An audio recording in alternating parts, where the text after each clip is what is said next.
Dear student, तो कैसे हैं आप लोग। तो स्टूडेंट, आज के वीडियो में प्रकाश के परावर्तन तथा उसके नियम को देखने वाले हैं। तो अगर चैनल पर नए हैं तो चैनल को सब्सक्राइब कर लीजिएगा स्टूडेंट।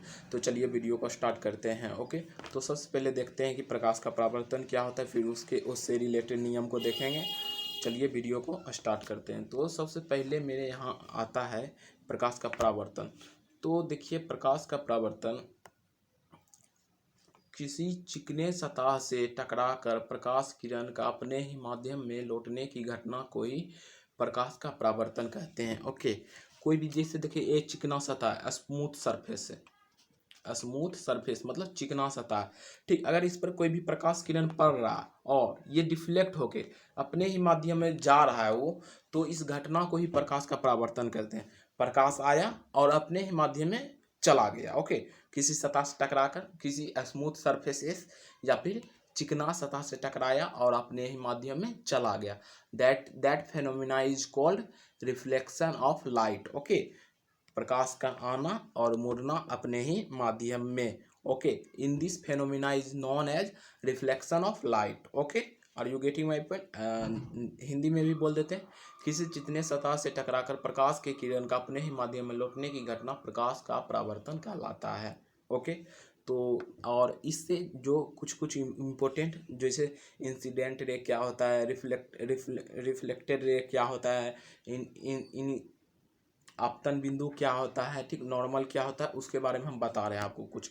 ओके, तो चलिए नेक्स्ट स्लाइड पर आपको लेके चलते हैं। ठीक, ये यहाँ पर जैसे देखिए मेरे पास, जैसे यहाँ पर मेरे पास, रुकिएगा,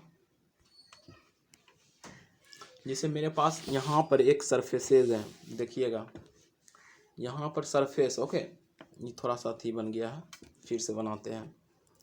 यहाँ पर जैसे मेरा देखिए सरफेस, ठीक, मैंने यहाँ पर लाइट को आपतित कराया, ठीक, ये फिर परावर्तन हो गया। ओके, ठीक, और ये देखिए जो किरण आ रहा है, ठीक, आपतित किरण किसे कहते हैं ये पहले समझिए। जो किरण आ रहा है या फिर जो किरण दर्पण पर आपतित हो रहा है उसे इंसिडेंट रे कहते हैं, ठीक, या फिर आपतित किरण कहते हैं। ये मेरा क्या हो गया, आपतित किरण, आपतित, रुकिएगा, आपतित किरण।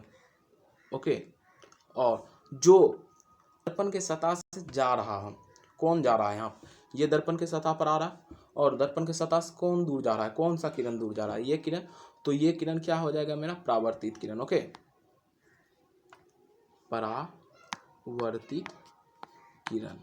ओके, और ये दर्पण के किस सतह पर पड़ रहा है, ठीक, समझिए, यहाँ पॉइंट ए मान लिए। ओके, और मेरा ये एम और एम डैश मेरा कोई मिरर हुआ। ओके, स्मूथ सरफेसेस हुआ।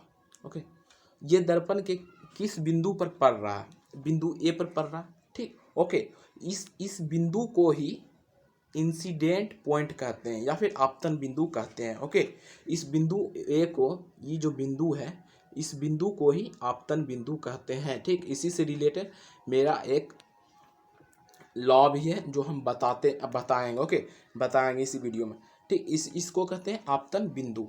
ये दैट पॉइंट, जिस पॉइंट पर point of incident on the surface of smooth है, on the surface of mirror या फिर स्मूथ सरफेस, कोई भी सरफेस पर जो रे आपतित हो रहा है, जिस पॉइंट पर आपतित हो रहा है, उस पॉइंट को ही आपतन बिंदु कहते हैं, इंसिडेंट पॉइंट कहते हैं। ओके, और आपतन बिंदु पर हम जो नॉर्मल खींचते हैं, नॉर्मल मतलब लंब, अभिलंब जो खींचते हैं, इसको अभिलंब कहते हैं। ओके, और इसको अभिलंब कहते हैं।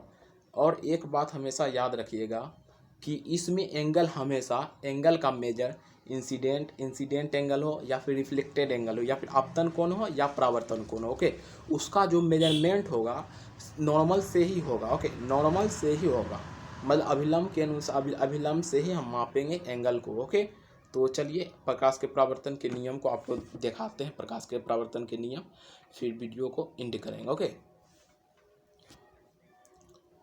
सबसे पहले मेरा पहला नियम है, आपतन कोण का मान परावर्तन कोण के बराबर होता है। ओके, जैसे मैंने समझाया था आपको कि जैसे यहाँ पर कोई सरफेसेज है, यहाँ पर प्रकाश आपतित हो रहा है, यहाँ पर प्रकाश जा रहा है, इसको आपतित किरण कहते हैं, इसको परावर्तित किरण कहते हैं, इसको आपतन बिंदु कहते हैं। ओके, और आपतन बिंदु पर हम लंब डाल देते हैं। ठीक ठीक। और आपतन कोण बताते हैं आपको किसको कहते हैं, आपतन कोण।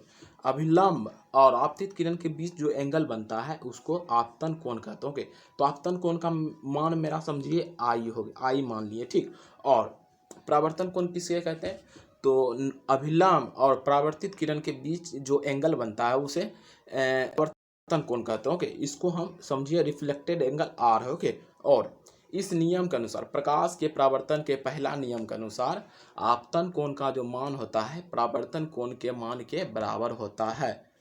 Are you getting my point? Okay, clear. मतलब कह रहा है कि जो जो आपतन कोण का मान होगा वही परावर्तन कोण का मान होगा परावर्तन के पहला नियम से। ओके, ठीक। अब नेक्स्ट नियम पर चलते हैं। नेक्स्ट नियम देखिएगा, आपतित किरण।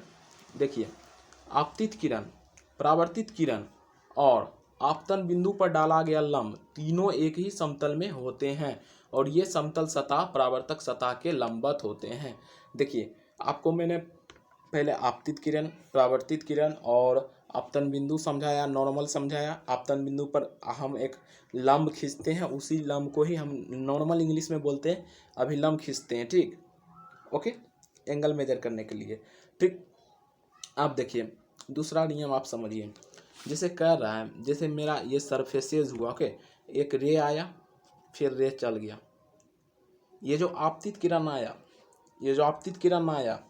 जो परावर्तित किरण गया, और ये जो आपतन बिंदु है, और ये जो आपतन बिंदु पर जो हम लंब खींचे हैं तीनों एक ही सतह में होते हैं, मतलब एक ही प्लेन में मौजूद होते हैं। मतलब जैसे अगर जो कागज पर बनाइएगा तो एक ही कागज पर मौजूद होंगे। प्लेन कहने का मतलब कि एक ही सतह पर मौजूद, एक ही सतह पर होंगे। और ये जो सतह होता है, परावर्तक सतह के परपेंडिकुलर होता है। ये जो सतह है इसके परपेंडिकुलरली होगा, 90 डिग्री पर होगा। ओके, ये सब परपेंडिकुलरली होगा, ये होगा। ओके, तो चलिए यहीं तक था। एक बार फिर से रिपीट कर देता, आपतित किरण, परावर्तित किरण और आपतन बिंदु पर डाला गया लंब तीनों एक ही समतल में होते हैं और ये समतल सतह परावर्तक सतह के लंबवत होते हैं। ओके स्टूडेंट, तो thank you for watching this video. Channel को सब्सक्राइब करें, ओके, सब्सक्राइब। Thank you.